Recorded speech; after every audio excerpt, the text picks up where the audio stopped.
집린지자매 네 빨간 단추 눌러주시고 사도행전 2장 22절에서부터 33절의 말씀인데요.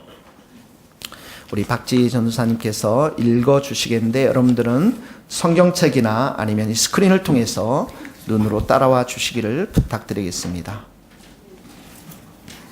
이스라엘 사람들아 이 말을 들으라. 너희도 아는 바와 같이 하나님께서 나사렛 예수로 큰 권능과 기사와 표적을 너희 가운데 더 베푸사 너희 앞에서 그리 증언하셨느니라.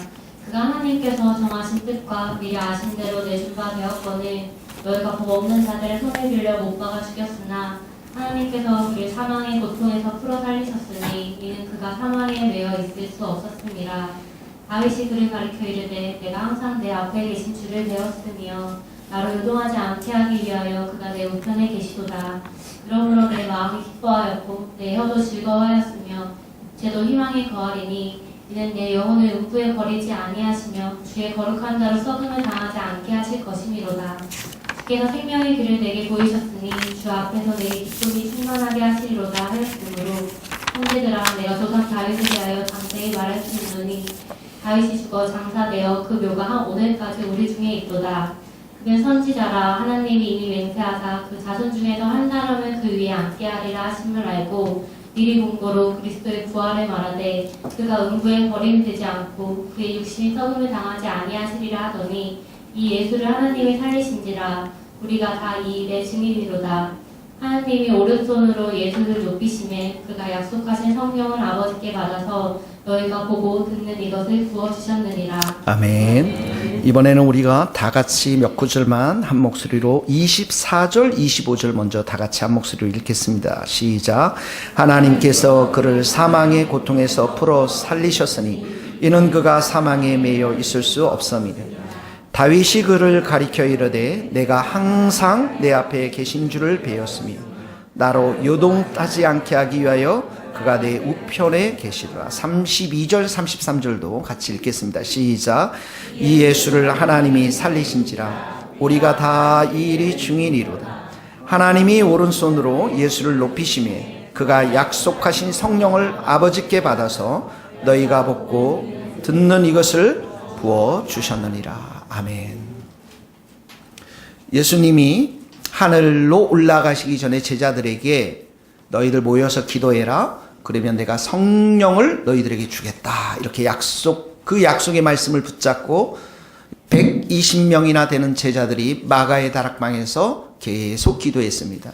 하루 오순절 날에 하늘의 문이 열리고 성령께서 불처럼 바람처럼 임하면서 그곳에 모인 120명의 사람들이 다 성령의 충만함을 받고 방언으로 기도하고 찬양하며 하나님의 큰 일을 하기 큰 일에 대해서 선포하기 시작했습니다. 그랬더니 많은 사람들이 놀라웠습니다. 그 당시 예루살렘에는 각 나라에서 온 디아스포라 유대인들 그들이 와서 보니까 놀라운 하나님의 큰 일들을 방언으로 각자의 말대로, 예를 들자면 서울에 모였는데 중국어로 일본어로 여러 나라 말로 하는 걸 보면서 이들이 굉장히 놀랬습니다.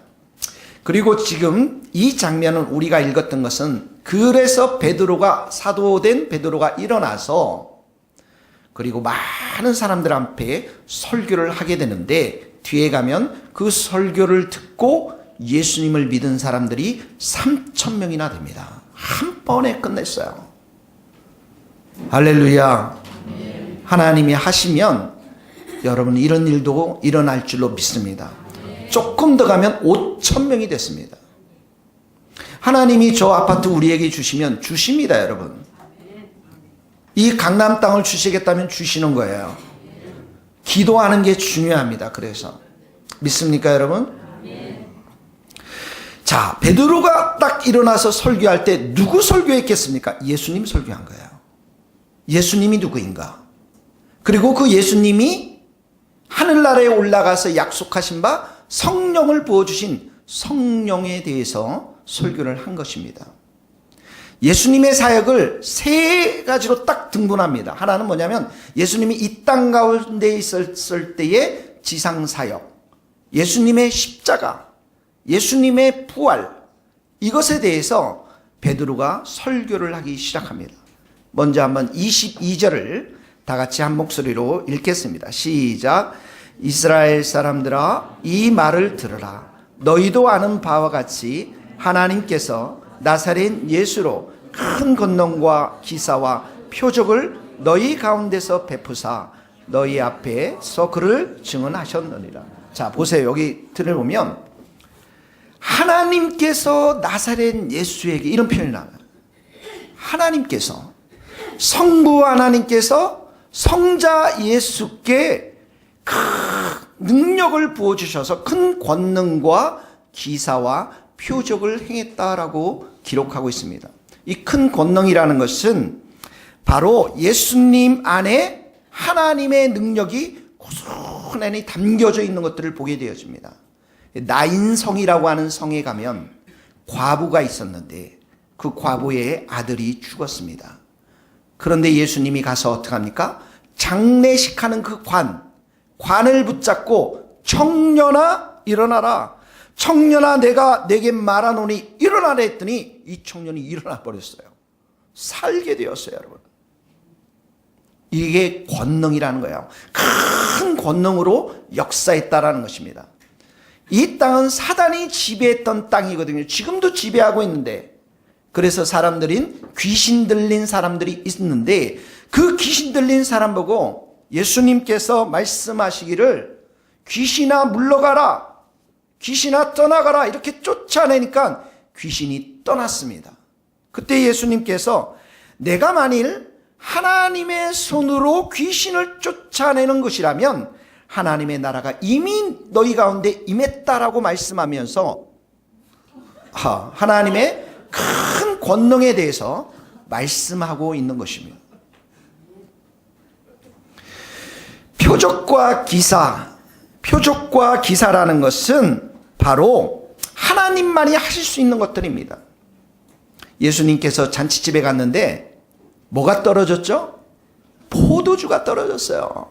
그러니까 물을 가지고 어떻게 합니까? 포도주로 변화시키잖아요. 표적과 기사가 나타난 거예요. 하나님이 함께 하심, 하나님 되심을 드러내는 것이죠.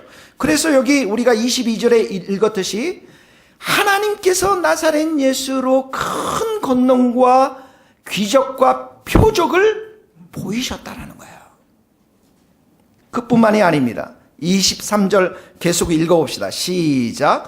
그가 하나님께서 정하신 뜻과 미리 아신 대로 내준 바, 다시 한번 이 스크린을 같이 보면서 읽어봅시다. 시작. 그가 하나님께서 정하신 뜻과 미리 아신 대로 내준 바 되었거늘 너희가 법 없는 자들의 손을 빌려 못 박아 주었는. 여기 법 없는 자들하는 것은 율법이 없는 이방인들을 말합니다. 예, 빌라도의 군대가 죽였잖아요. 이방 군대가 죽였잖아요, 예수님을. 그런데 여기에 보면 너희 자들의 손을 빌려 못 박아 죽였으나 이 말은 인간들의 사악한 행동, 우리들의 타락한 본성, 죄성을 이야기하고 있는 것입니다. 여러분, 이렇게 이방인 군대들의 손을 빌려 죽어 돌아가셨지만 누가 죽였습니까? 예수님을? 여러분이 죽인 거예요. 내가 죽인 겁니다. 우리의 죄 때문에 예수님이 돌아가셨기 때문에 그렇습니다. 이 예수님을 죽이기 위해서 유대인들의 바리새인들 그리고 서기관들 이들이 모여서 공모를 하고 백성들을 선동해서 예수님을 죽였는데 성경에는 누가 예수님을 죽였다라고 누가 이 모든 일들을 계획했다라고 얘기하냐면 하나님께서 하셨다라고 해요. 23절을 다시 보세요. 하나님께서 정하신 뜻과 미리 아신 대로 내준 바 되었거늘 이렇게 표현하고 있습니다. 그러니까 예수님께서 이렇게 말씀하세요. 인자는 나는 이미 작정한 대로 가거니와 하늘나라를 갈 때 그렇게 말해요. 이미 작정한 대로 가거니와 이 말은 하나님의 계획과 하나님의 뜻과 하나님께서 그 모든 것들을 만들어 놓은 그 계획에 따라서 가지만 이런 표현입니다. 예수님이 십자가에 돌아가신 것은 우리가 죽인 것이기도 하지만 거기에는 우리의 사악함들을 강조하고 있지만 이 모든 계획을 만드시고 이루신 분은 하나님이시라는 거예요. 24절도 봅시다. 하나님께서 또 일을 하셨어요. 24절 다 같이 읽겠습니다. 시작. 하나님께서 그를 사망의 고통에서 풀어 살리셨으니 이는 그가 사망에 매여 있을 수 없어요. 하나님께서 어떻게 하라고요? 사망의 고통에서 풀었다라는 것은 사망에서부터 부활시켰다라는 거예요. 사망의 고통이랑 이 고통이라는 것은 사냥꾼의 덫을 말합니다. 여러분, 덫이 있으면 어떻게 해요? 짐승들이 가다가 딱 덫에 걸리면 어떻게 합니까? 헤어날 수 없습니다. 인간은 죄라고 하는 스스로의 그 덫 앞에 어느 누구도 스스로 그 죄를 벗어날 수가 없어요. 그 덫을 벗어날 수가 없는데 하나님께서 이 덫, 사망의 덫을 다 풀어내셨다라는 것입니다.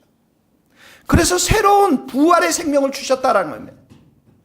여기 고통, 하나님께서 사망의 고통은 또 이런 고통의 의미를 가지고 있어요. 어머니들이 아기를 낳을 때 어떡합니까? 출산의 고통이 있죠. 네, 형제들은 무슨 얘기를 하는지 아무것도 모르지만 어머니들은 그 고통의 의미가 무엇인지를 알 것입니다. 산모의 고통, 산고의 고통을 끝내면 어떡합니까? 새 생명이 탄생되는 거예요. 마찬가지로 예수님도 이런 십자가의 고통을 지내면서 부활이라고 하는 새로운 탄생으로, 새로운 피조물로 완전히 살아나신 것을 말하는데 이것이 바로 상고의 고통, 상고의 과정이라는 것입니다. 그래서 여기 이는 그가 사망에 매여 있을 수 없느니라, 이 말은 사망이 예수 그리스도를 지배할 수 없다라고 하는 것입니다. 다시 말하면 사단이 이 사망의 왕이 된 사단이 예수님을 그 사망의 골짜기에 묶어둘 수 없었다라고 하는 것입니다. 그래서 오늘 본문에 보면 22절, 23절, 24절 괜찮아요. 앞쪽으로 앉으세요. 예, 혁준이 앞쪽으로 앉으세요. 우리 선생님들이 이제 왔어요. 쭉 앞쪽으로 앉으세요. 네.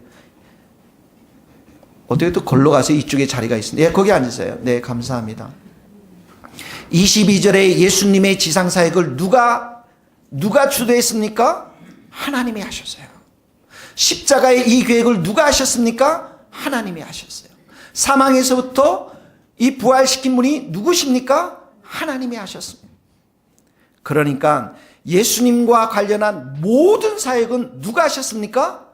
하나님이 하셨다라는 거야. 하나님이 일을 하셨다는, 하나님의 주도권에서 이런 일들을 다 하셨다라는 거예요. 그럼 우리는 질문을 해봅니다. 왜 하나님이 이런 일을 하셨습니까? 왜 예수님을 보내셨고, 왜 예수님이 오셔서 이 땅 가운데 이런 일을 하시고, 표적과 기사를, 그리고 왜 예수님은 십자가에 돌아가시고, 왜 예수님은 부활하셔야만 했습니까? 왜 이런 일을 하셨습니까? 이런 질문을 해야 하죠. 여러분, 하나님은 우리를 사랑하세요. 믿습니까, 여러분? 네, 종진이를 하나님께 사랑하는 줄 믿습니다. 종진이 말이 많이 없지만 그래도 사랑해요, 하나님이. 집에서 조용하죠? 하나님이 사랑하세요. 하나님이 선하세요.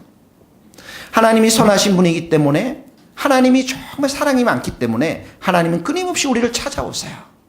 우리와 대화하기를 원하고 우리와 함께 교제하기를 원하세요. 그런데 성경에는 이런 말씀이 있어요. 너희가 거룩함이 없이는 주를 보지 못하리라. 그러니까 우리가 주를 보려면 우리가 어떻게 해야 됩니까? 거룩해야 된다는 거예요. 죄가 없어야 된다는 거예요. 하나님은 우리를 보기를 원하고 가까이 하기를 원하는데 우리가 거룩하지 못하기 때문에 하나님은 우리를 찾아올 수가 없다라는 것이죠. 우리의 눈빛들이 하나님이 원하시는 눈빛이 아니라는 거예요. 여러분, 우리가 싸울 때 여러분 죄를 보세요. 싸울 때 여러분들 눈빛을 봤나요? 욕심의 눈빛 봤나요? 막 교만의 눈빛, 분노의 눈빛 봤어요. 어제도 축구를 보고 나서 많은 집에서 화가 났을 거야. 우리 딸도 너무 온유하고 착하고 겸손한데 막판에 그냥 1대1 상황 되었을 때 그걸 못 넣냐고. 그리고 왜 심판이 저렇게 잘못 봐가지고 우리 한 꼴을 먹냐고. 그때 그 화나는 눈빛, 엄마가 옆에서 한마디 했다가 크게 당했어요. 그리고 테레비도 축구도 끝나기 전에 방으로 들어간 그때 그 눈빛을 봤냐고요, 여러분. 우리에게는 그런 눈빛이 있어요. 교만의 눈빛, 욕심의 눈빛, 이기심의 눈빛, 분노의 눈빛들. 이 눈빛으로는 거룩한 주님을 바라볼 수가 없다라는 거예요. 그래서 고든 맥도날드 목사님은 이 눈빛을 무슨 눈빛이라 하면 뱀의 눈빛이라고 하네요. 뱀의 눈빛. 여러분, 이 세상에서 가장 부패한 것이 뭔 줄 아세요? 마음입니다. 마음. 따라해 봅시다. 만물보다 거짓되고 심히 부패한 것은 마음이라. 우리의 마음이 가장 부패한 것입니다. 그래서 사람들은 이 마음에 부패했기 때문에 눈이 어떻게 해요? 뱀의 눈빛을 가지고, 탐욕의 욕심의 눈빛으로, 교만의 욕심의 눈빛으로, 음란의 눈빛으로, 돈을 사랑하는 눈빛으로, 그리고 교만의 눈빛으로, 다른 사람들을 정죄하고 판단하는 그 눈빛으로 우리는 살아갈 수밖에 없는데, 이렇게 살아가는 사람들은 하나님을 볼 수가 없다라는 거예요. 그러니까 그 눈빛을 깨뜨려야 되는데, 그 눈빛을 박살내야 되는데 누가 했더냐? 하나님이 하셨다라는 거예요. 지금 그 얘기를 하고 있는 거예요. 하나님이 우리를 정말 사랑하기 때문에, 우리를 만나고 싶어 하기 때문에 그 모든 눈빛들을 다 깨기 위해서 예수님이 오셨고, 예수님이 십자가에 달려셨고 부활하셨다라는 말씀을 여기에서 지금 하고 있는 것이에요. 여러분, 예수님의 십자가는 태양의 수천 개의 에너지와 비교할 수 없는 놀라운 빛이 예수님 십자가로부터 흘러나옵니다. 그래서 우리 인간들의 그 빛에 의해서 새롭게 변화되어지는데, 이때 우리 뱀의 눈빛들이 박살나는 거예요. 깨어지는 것입니다, 여러분. 십자가 앞에서, 예수님의 그 빛 앞에서, 거룩한 빛 앞에서 우리의 그 뱀의 눈빛들이 다 깨지는 거예요. 돈이 최고라고 한 그 뱀의 눈빛으로 노예마저도 팔면서 돈을 벌고자 했던 존 뉴턴이라는 사람이 폭풍 속에서 예수 그리스도의 그 거룩한 눈빛을 바라보면서 그의 뱀의 눈빛, 돈을 사랑했던 눈빛들이 완전히 깨져버리고 박살나면서 나 같은 죄인 살리신 주원의 고마워, 잃었던 생명 찾았고 광명을 얻었네. 주님을 만나면서 목사가 되어서 40년 동안 영국에서 가장 위대한 목사님 중에 한 분이 되셨던 거예요. 사울은 수백 년 동안 종교적인 성공과 지배를 받아왔던 유대교회 안에서 바리새인 출신의 그런 사람이었습니다. 그래서 모든 것을 율법대로 하는 것이 그의 목표였는데, 예수 믿는 사람들 핍박하러 가다가 다메섹 도상에서 하늘의 그 12시에 대낮에 예수 그리스도의 거룩한 빛 앞에 그가 꼬꾸라지면서 뱀의 눈빛이 박살나게 되었다라는 거예요.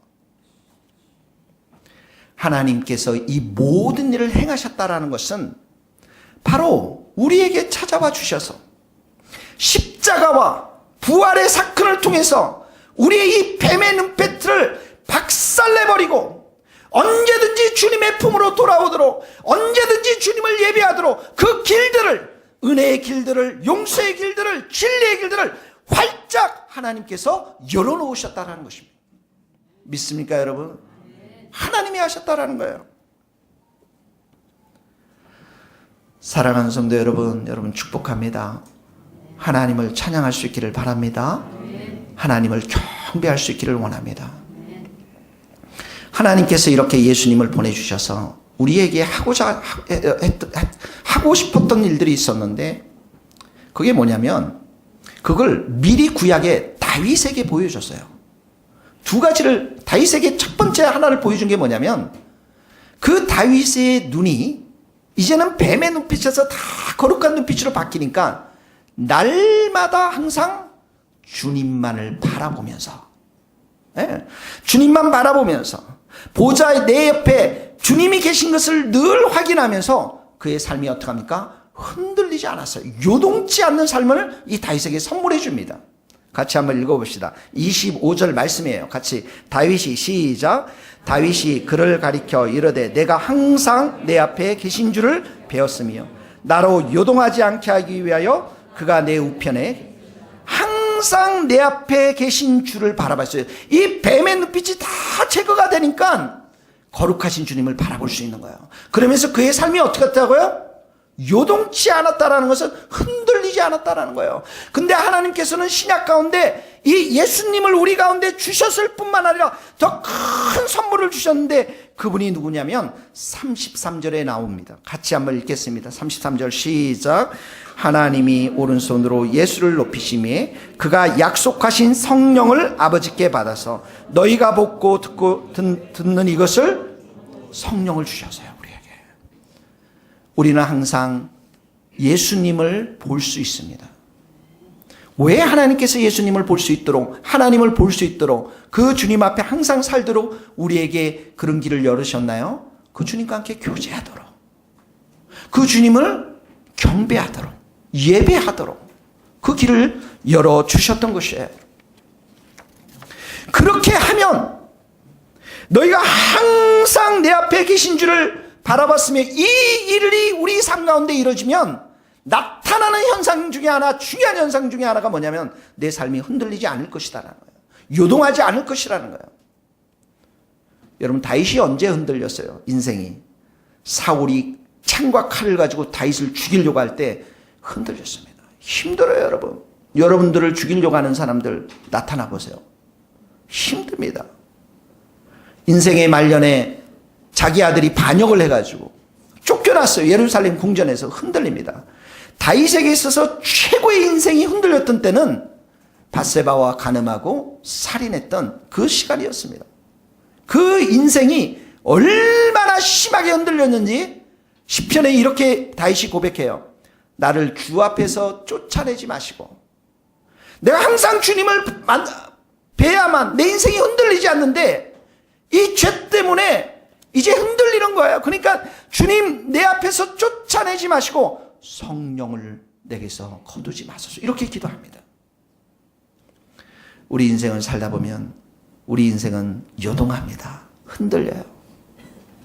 성난 파도처럼 흔들립니다. 사람들이 여러분들을 향해서 욕할 때 아유 그 목사님 그래 그치? 욕할 때 그걸 기쁨으로 받는 사람이 없을 거예요. 사랑하는 사람들과 이별할 때, 사람들이 여러분을 배반할 때, 또는 내가 회사에서 나오게 될 때, 또는 내가 사랑하는 일터들이 많은 열매가 없어서 힘들어할 때, 우리의 인생은 언제든지 흔들릴 수밖에 없습니다. 그 흔들리는 인생, 요동치는 인생을 승리할 수 있는 비결이 뭐냐면 내 앞에 항상 주님을 모시고 사는 겁니다. 그분을 내가 예배드리며 그분과 함께 교제하며 기도하며 사는 삶이야.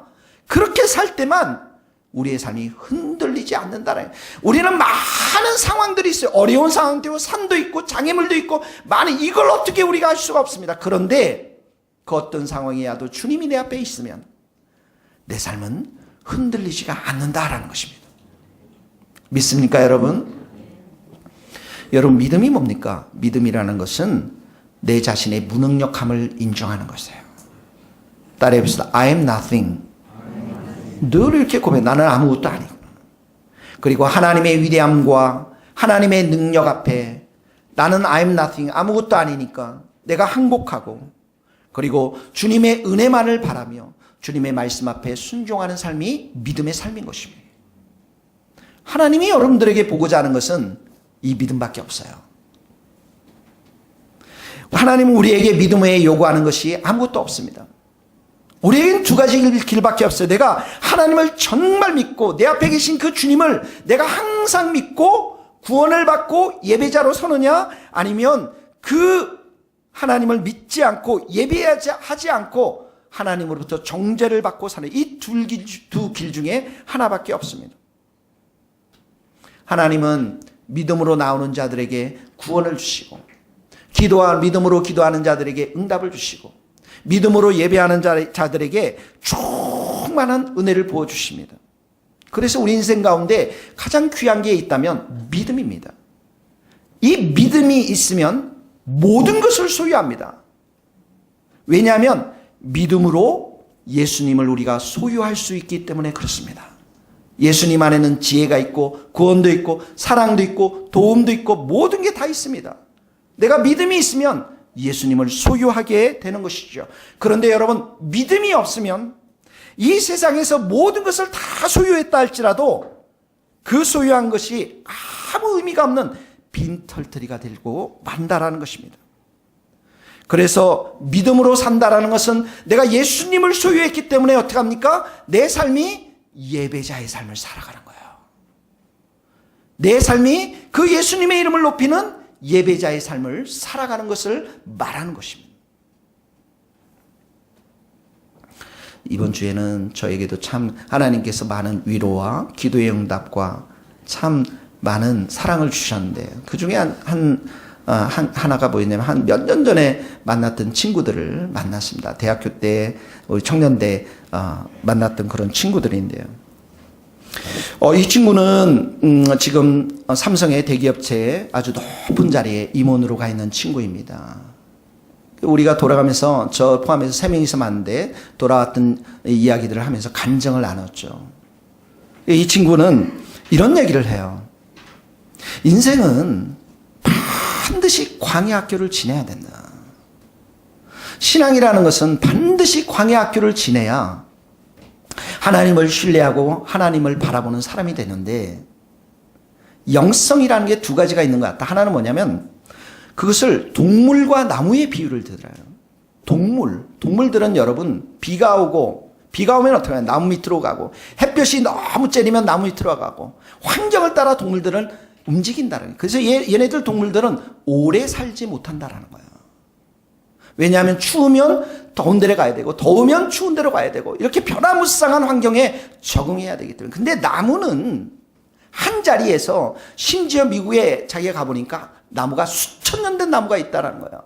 그 나무 안에 그 세포가 몇 퍼센트만, 한 2, 3%만 살아있어도 그 나무는 계속 사는데, 그래서 한 자리에 비를 맞고 햇볕을 맞고 모든 것을 건지면서 그렇게 있는 나무가 수백 년, 수천 년 이렇게 간다는 것인데, 그리스도인의 영성의 삶이 바로 그런 영성의 삶인 것 같다. 나는 하나님께서 그걸 통해서 인내하는 것을 배웠는데, 자기가 삼성에 다니면서 30년 동안 정말 인내하고 이리저리 옮기지 않고 한 자리에서 하나님 앞에 광야의 시간을 보냈다라고 고백을 합니다. 그 형제가 아주 높은 임원의 자리에 가기까지 많은 어려움이 있었어요.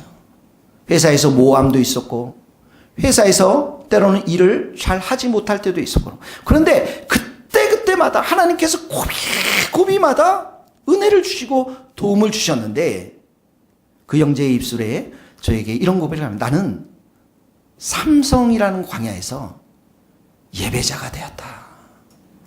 예배자가 되었다. 매일 새벽 4시 반이면 일어나서 하나님 앞에 와서 엎드려서 얼마나 많이 눈물을 흘렸는지 모르겠어요. 나의 이 부패한 본성을 따라서, 나의 이 더러운 죄악들, 그리고 이 광야 같은 이 기업체의 문화들 때문에 얼마나 많이 눈물을 흘렸는지 모른다는 거예요. 그래서 지금 내게 이제는 이 삼성에서 나는 하나님을 예배하는 예배자가 되었다라는 거예요. 너무 큰 도전을 받았어요. 이 친구의 아들이 한 명 있습니다. 고3을 지나서 이 아들이 아버지께 선포를 했습니다. 아버지, 나는 대학을 가지 않겠습니다. 할렐루야. 왜 대학을 안 가냐? 내가 아버지 인생을 이렇게 보니까 공부를 하는 사람들은 몇 가지 이유가 있더라. 하나는 뭐냐면 형제들이 너무 많아가지고 밥 먹을 수 없으니까 누군가 한 사람은 공부를 열심히 해서 출세를 해야 되는데 자기는 외아들이고 아들 하나밖에 없어. 그러니까 형제들이 없다 보니까 공부할 이유를 느끼지 못하겠다. 그리고 아버지는 얼마나 할아버지 때부터 집안이 많은 고생을 하였느냐. 그러니까 고생했으니까 그 고생을 정말 돌파하기 위해서 공부를 꼭 해야 된다고 하는데 나는 아버지 어머니를 잘 만나서 고생을 못했는데 내가 어떻게 공부를 할 수 있겠느냐. 나는 절대 공부를 못합니다. 난 대학을 못 갑니다. 선포를 했어. 할렐루야. 그랬더니 이 친구가 정말 할렐루야 했습니다. 그래, 너는 너의 인생길을 가는 거야. 근데 아빠에게 한 가지만 네가 약속해달라. 예배자가 되어달라.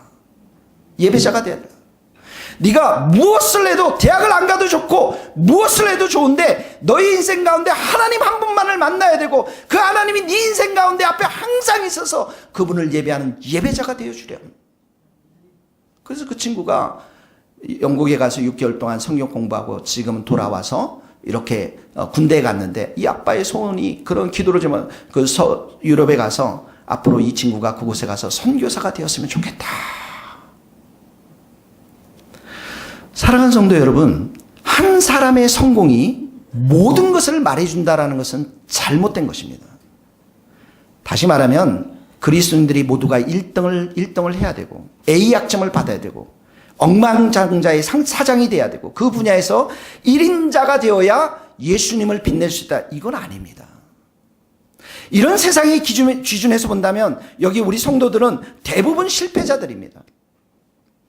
그렇게 생각한다면 성경에서 말하는 예수님이 그 과부의 전 재산을 바친 2렙돈을 바친 이 과부는 신앙을 인정받지 못합니다. 교회는 성공을 앞세우는 것이 아닙니다. 물론 하나님께서 성공을 주셨다면 1등을 주셨다면 할렐루야 감사해야죠.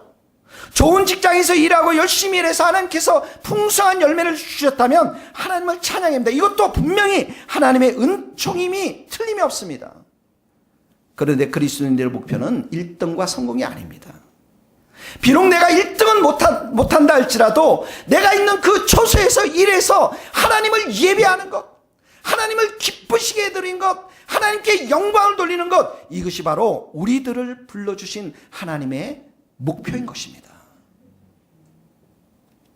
내가 세상에서 비록 비천한 일을 한다 할지라도 항상 내가 주님을 모시고 그 하나님을 찬양하는 행위로 하나님께 경배드린다면 하나님은 그 영혼을 기뻐하실 것입니다. 17세기 지난번에도 말씀드리면 수도사였던 로렌스 수도사가 주방에서 일하지 않은 17세기 우리로부터 지금 수백 년 전인데요. 그 사람의 책이 지금까지도 우리에게 영향을 미치지 않습니까?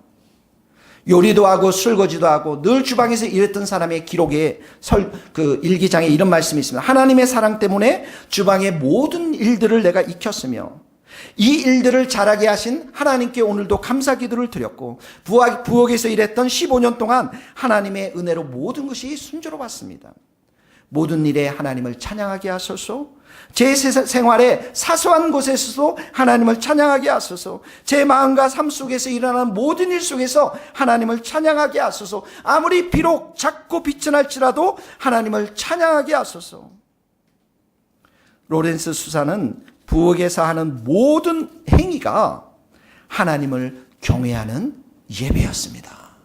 그러니까 그 당시 수도사들이 수많이 있었지만 이 로렌스를 향한 하나님의 놀라운 축복을 통해서 오늘도 우리가 그 사람의 이름을 기억하고 책들을 기억할 수가 있는 것입니다. 하나님은 예배하는 자들에게 찾아가서 하나님께서 임재해 주시기 때문에 그의 삶은 요동치 않고 언제나 하나님이 주신 열매가 있게 될 줄로 믿습니다. 여러분, 제가 질문합니다. 여러분의 마음 가운데 지금 하나님의 임재가 있어요? 이 교회 가운데 하나님의 임재가 있습니까? 교회가 크고 좋은 게 아닙니다, 여러분. 여기 인원 가지고도 충분해요. 중요한 게 뭡니까? 하나님이 지금 나와 함께하고 있는가? 임재하고 있는가?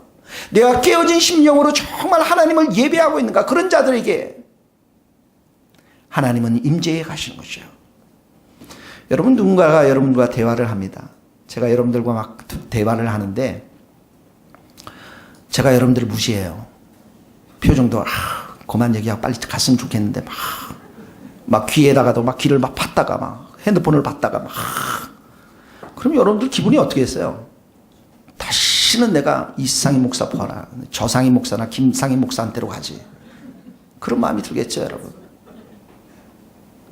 여러분, 왕의 왕 되신 하나님, 영광스러운 하나님을 내가 존경과 경배와 예배를 드리 그런 진심된 마음으로 나아가지 않는데 그 하나님께서 그 자리에 와서 임재해 계시겠느냐라는 거예요. 하나님은 자신이 경배를 받고 존중받지 못하는 곳에 임재하지 않습니다, 여러분. 하나님의 임재는 바로 진실하게 예배하는 자들, 경외하는 자들과 함께 하시고 그런 자들의 삶을 견고하게 붙들어 주면서 선한 길로 인도하시는 하나님이십니다. 그래서 여러분, 하나님이 이렇게 말씀해요. 너 안식일 잘 지켜라. 안식일 잘 지켜. 너 성소를 가볍게 여기지 마라. 성소가 얼마나 중요한지 아니? 내가 여호와 하나님이기 때문에. 거기 한번 읽어봅시다. 여러분 주보 레위기 19장 30절 말씀입니다. 시작. 내 안식일을 지키고 내 성소를 귀히 여기라. 나는 여호와이니. 안식일, 성소 모두 하나님의 예배가 있는 그런 자리입니다. 소리 열지 말라는 거예요. 그런 자들의 삶을 요동치 않을 뿐만 아니라 하나님 몇 가지 더 축복의 말씀을 주세요. 오늘 26절 같이 한번 읽겠습니다. 26절. 그러므로 내 마음이 시작. 그러므로 내 마음이 기뻐하였고 내 혀도 즐거워하였으며 육체도 희망에 내 마음이 어떻게 했다고요? 기뻐요. 여러분도 한 주간 동안 슬픔이 많았죠. 고통이 많았죠. 실패도 있었죠. 그런데 그런 예배자들, 하나님 앞에 늘 주님을 모시고 사는 자들의 그 삶은 요동치 않을 뿐만 아니라 마음이 어떻게 합니까? 기쁨으로 넘쳐난다는 거예요. 하나님이 그런 기쁨을 이 영혼한테 부어주십니다. 혀가 즐거워해요. 혀가 즐거워한다는 게 뭐예요? 기쁨의 소리를 선포하며 찬양의 소리가 그 혀를 통해서 울려 퍼지는 것이죠. 어떤 사람의 입술이 늘 저주의 입술입니다. 밤낮 불평하고 밤낮 비판하고 밤낮 욕하고 하도 그래서 꿈속에서도 비판하고 하나님을 향한 찬양이 없습니다. 근데 여기 보면 그 입술이 즐거워한다고 그랬어요. 찬양을 통해서 즐거워합니다. 내 육체도 희망에 거하리라. 죄와 사망의 그늘에 있으면 늘 나를 좌절케요. 늘 내가 무력합니다. 늘 내가 힘들어요. 힘들었다, 조금 힘났다, 업앤다운 업앤 이렇게 되는 거예요. 주님을 내 앞에 모시고 예배드리는 삶은 내 마음 가운데, 내 육체 가운데 늘 희망이 넘칩니다. 왜 그렇습니까? 그런 자들에게 하나님이 임재해 가시고 하나님의 임재로 지켜주시고 소망을 주시니까 그 마음 가운데 찬양이 넘쳐나면서 소망과 희망이 늘 넘치는 겁니다. 거기 시편 71편 14절 있나요? 같이 읽겠습니다. 시작. 나는 항상 소망을 품고 주를 더욱 소망을 품고 더욱 주를 찬송하는 겁니다. 28절 같이 한번 읽겠습니다. 28절 시작. 주께서 생명의 길을 내게 보이셨으니 주 앞에서 내게 기쁨이 충만하게 하시리로다 하여 생명의 길, 영생의 길을 이런 자들에게 보여주시면서 하나님이 주시는 기쁨을 충만히 부어주십니다. 저도 어느 날 보니까 이제 50살이 넘었어요. 얼마 안 남았어요. 이거 왜 이렇게 시간 빨리 가죠? 왜 이렇게 폴은 좋아하고 그래요? 내가 나이 먹다니까. 다 폴도 50살이 이제 금방 옵니다. 하나님이 여러분들 가운데 영생의 길로 인도하지 않으면, 진리의 길로 인도하지 않으면 후회가 남을 수밖에 없어요. 그런데 이렇게 내 앞에 주님을 모시고 살면, 예배자의 삶을 살면 그런 자들을 하나님께서는 후회하지 않도록 의미 있게 인도해 가신다는 거예요. 인생이 그런 길로 걸어가야 되지 않습니까? 헛된 길이 아니라, 망하는 길이 아니라, 후회되는 길이 아니라, 날마다 주님께서 새로운 내 인생 가운데 희망을 보여주시고, 온 세계가 하나님의 땅이니 너는 온 세계를 돌아다니면서 내 일을 하라고 하는 하나님의 그런 희망, 생명의 길, 영생의 길을 우리에게 부어주면서 기쁨 가운데 살도록 우리가 그런 길을 걸어가야 되지 않겠습니까? 할렐루야. 하나님을 우리가 늘 앞에 모시고 살면 그런 삶을 살아갈 수가 있는 것입니다.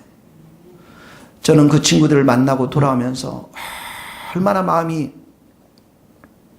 정말 감사했는지 모릅니다. 그 친구가 준 넥타이를 맸어요. 여기 삼성에서. 여러분, 저도 옛날에 외제 넥타이 맸던 그런 사람이었습니다. 근데 이 광야에 오니까 넥타이 하나도 안 들어와요. 근데 그 친구가 줬어요. 이게 삼성 넥타이입니다. 삼성 넥타이. 그 친구를 위해서도 내가 정말 기도를 했습니다. 정말 축복해 주었습니다. 그리고 우리 3명의 친구가 각자 다 다른 곳이었지만 우리가 모두 예배자로 섰을 때 하나님이 우리를 축복해 주신다는 사실들을 깨달았어요. 그 친구는 삼성에서 예배자가 되었지만 저도 만만치 않잖아요. 제 간증을 해드리니까 우리 친구도 놀라죠. 하나님이 우리들 가운데 역사하신 일들이 다른 각각 장소였지만 놀랍게 우리를 사용하시고 인도하신다는 사실 앞에서 얼마나 큰 기쁨이 넘쳤는지 모릅니다. 나는 그 친구가 우리 청년들이 언제든지 강남역에 가서 좋은 식당에서 밥을 먹을 때 그 친구가 그 카드로 값을 계산할 수 있기를 지금 기도하고 있어요. 그 친구가 그랬어요. 상인아, 여기 와서 언제든지 먹고 내 이름으로 걸으라고. 내 이름으로 다 하래요. 가니까 주인이 알죠, 여러분. 왜 모르겠어요, 식당. 나는 그런 날이 올 수 있기를 예수님의 이름으로 간절히 기도합니다. 예배자의 삶에는 이런 하나님의 축복과 은혜가 임하게 될 줄로 믿습니다. 뒤에 남은 말씀은 너무 좋은 말씀인데 시간이 많이 갔는데 조금 더 해도 괜찮겠어요? 네, 마지막까지 갑시다. 33절에는 뭘 주셨다고요? 성령님을 주셨어요. 성령님을 주셨는데 성령이 우리들 가운데 부어지면 우리들 가운데 3가지 현상들이 나타납니다. 첫 번째 뭐냐면 성령이 우리 가운데 부어지면 이 교회를 나의 가족으로 생각해요. 이 교회를. 지금 우리 청년들 안에는 성령께서 많이 부어졌습니다. 그러니까 수요일날도 오고 금요일날도 오고 토요일도 오고 주일도 오고 늘 올 때 어떻게 해요? 먹을 거 사가지고 오고 늘 사랑과 기도로 이들이 충만해 있는. 왜냐하면 우리가 가족이기 때문에. 성령이 우리 가운데 부어지면 우리는 가족 공동체가 되어지는 거예요. 성령이 부어지지 않는 곳에는 다 개인주의밖에 없습니다. 예배 한 번 드리고 자기들 식구들끼리 가서 식당에서 좋은 거 먹고 다 그러는 거예요. 개인주의입니다, 여러분. 성령이 부어주시면 우리들 가운데 가족이 되는 거예요. 어린아이나 할머니나 할아버지 모두가 다 하나가 되는 겁니다. 이게 가족 공동체가 되었다라는 증거인 것입니다. 그래서 우리가 이 성령이 부어지면 가족 공동체가 되기 때문에 외로움이 사라져요. 두려움이 사라집니다. 섭섭함이 사라집니다. 두 번째, 성령이 우리 가운데 부어지면 성령께서 이 교회 공동체에 맞는 성품으로 바꿔주세요. 우리를. 성품으로. 제가 영국 친구 집에 가면 정말 영국 친구들은 좋은 친구들이 많았어요. 그 집에 가면 그 아버지 어머님이 아들처럼 대해줘요. 그렇게 식사도 맛있게 해주고 용돈도 주고 그 아들처럼 대합니다. 그래서 그 아들을, 내 친구를 이렇게 보면 그 친구가 부모님께 하는 것을 내가 따라해요. 저녁에 만찬을 먹기 위해서 식탁을 가면 그 아들이 정장을 입고 가면 저도 깨끗한 옷을 입고 가고요. 그 아들이 부모님께 겸손하게 대하면 나도 겸손하게 대하고, 그리고 그 아들이 아빠 엄마를 위해서 정원에 가서 가드닝을 하면 막 풀도 뽑고 이러면 저도 가서 일하게 되고. 왜 그렇습니까? 가족의 일원으로 나를 대해줬기 때문에 나도 아들처럼 그렇게 하는 거예요. 교회 이 자리에 여러분들을 불러주셨기 때문에 이 교회 공동체 안에 성령이 임하면 하나님의 백성의 성품으로 여러분이 변화시켜 주십니다. 사랑과 희락과 평과 오래 참음과 자비와 양성과 충성과 온유의 절제의 성품으로 우리를 변화시켜 주십니다. 성령이 임한 사람들의 친구입니다. 성령이 우리 가운데 임하면 어떻게 해요? 하나님이 여러분들의 다 은사를 주셨어요. 은사, 기프트를 주세요. 그 기프트를 가지고 다른 사람을 섬기며 이 교회를 세워나가는 것입니다. 세 번째로, 성령이 임하면 우리에게 능력을 주세요. 어떤 사람은 화가, 그림을 잘 그릴 수 있는 능력. 우리 희준이 어디 갔나? 그림 잘 그리는데. 시인의 능력, 작곡가의 능력, 윤승 권사님 아름다운 옷을 만들 수 있는 능력, 회사를 경영할 수 있는 능력, 이치훈 형제 치유할 수 있는 능력, 고은별 선생님 가르칠 수 있는 능력, 복음을 전할 수 있는 이 능력을 우리 가운데 부어주세요. 믿습니까? 능력이 오면서 어떻게 해요? 내 안에 있는 병든 부분들을 동시에 치유해줍니다. 분노하는 것들, 내 안에 있는 우울한 것들, 좌절들, 낙심들, 불평들, 그 능력이 걸맞도록, 그 능력이 나타나도록 병든 부분들을 치유하면서 우리 가운데 능력을 부어주시는 거예요. 사랑하는 성도 여러분, 축복합니다. 하나님이 우리를 위해서 한 일은 너무나도 위대하십니다. 예수님을 우리들 가운데 주셨고 우리가 예배자로 살기를 원하세요. 그런 인생 가운데 붙들어 주시고 그런 인생의 육체의 희망을 주시고 기쁨을 주시고 생명의 길로 인도하셨을 뿐만 아니라 우리에게 성령을 주셔서 우리로 가족으로 하나 되게 하시고 또 우리에게 능력도 주셨을 뿐만 아니라 그리고 우리의 성품도 변화시켜 주십니다. 이 하나님을 여러분 의지하고 따르고 예배할 수 있기를 예수님의 이름으로 축복합니다. 기도하시겠습니다.